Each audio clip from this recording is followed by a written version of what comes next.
Hollywood has IMAX, $150,000 cameras, $90 million budgets, dozens of people to light a single scene.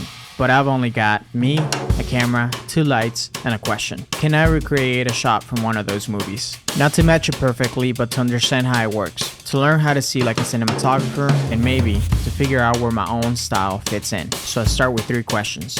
What am I looking at? Where is everything placed? And why does it work? I've used these 3 questions to recreate all kinds of shots, from stylized close-ups to wide cinematic frames that probably had more than 20 people lighting them. I don't have a crew or permits, so I need to make it work with what I've got. But if you know what to look for, you can take it apart like a puzzle. So I ask, what lens did they use? What time of day was it shot in? What direction is the light coming from? What is the subject doing? Then I print out the frame and start making notes, sketching lighting angles, studying shadows, highlights, and distance. I decide on the space I'll be shooting in and how close to the original I want my version to be. And the more I do this, the more I realize most of these shots aren't complicated, they're intentional. Every piece of the frame is a choice, and when you start asking those questions, you stop seeing shots as images and start seeing them as decisions. I've got the frame analyzed, the plans on the board. Now comes the hard part, figuring out how to recreate a $100,000 movie shot in my apartment. To make it more interesting, we're setting 2 rules. Rule number 1, no CGI. Everything you see has to be done practically with the gear and tools I already have.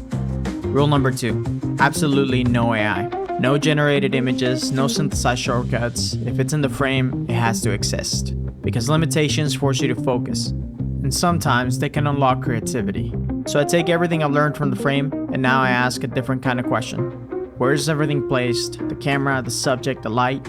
Our goal here is to be intentional, and because we added a red lamp, we place our key light to come from the same direction.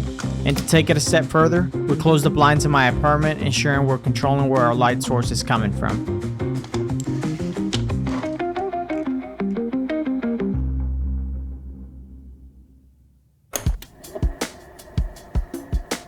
The attachment that holds my camera to the C-stand broke. While I wait for the new one, let me show you what I use when the shot is impossible. Because sometimes what I need just isn't in front of me. Not in my space, not in my city, but that doesn't mean I stop creating. Because when I can't shoot the shot, I can still build a story. I've been using Storyblocks for over 5 years now, across commercial projects, personal films, YouTube videos, and I've downloaded over 800 clips at this point.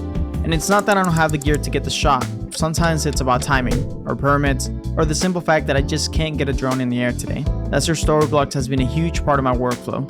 Their library isn't just massive, it's actually cinematic. Clean footage, curated categories, and when you need something fast, it's right there. Unlimited downloads, royalty-free, and ready to use. Whether I'm trying to fill in a scene I've already shot, or build something entirely from scratch, Storyblocks gives me tools I actually want to use. So, to get started with unlimited stock media downloads at one set price, head to storyblocks.com/Christopher Chacon or click the link in the description. Now that we have our final piece and can set our camera up, we have the final shot.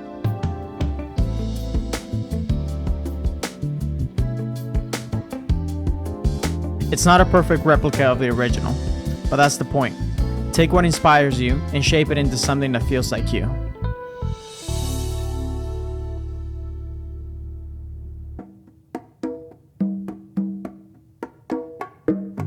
The last question is the one that sticks with me.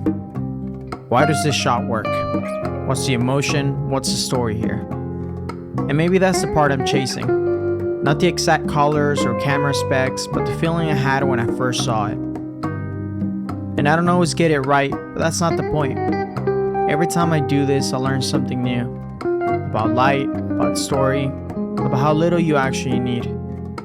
I learn about myself, my taste, and I get a little closer every day to finding my style. Recreating a shot is just the beginning.